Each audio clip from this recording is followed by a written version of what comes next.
Overall, resume mo, bibigyan natin ng 8.5 out of 10. Buong resume template niya, single column, mababasa ng mga ATS. Good.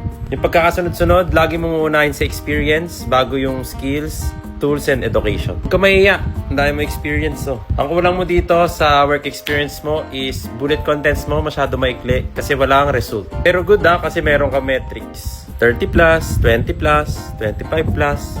Good yun. Paano pa gumawa ng bullet? 3-step.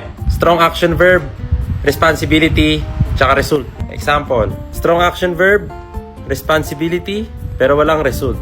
Strong action verb, responsibility, pero walang result. Gawin mo yon sa lahat ng work experience mo. Dito, tsaka dito. Palitan mo rin yung action verb na assisted tsaka supported. Palitan mo ng stronger action verb like facilitated or collaborated.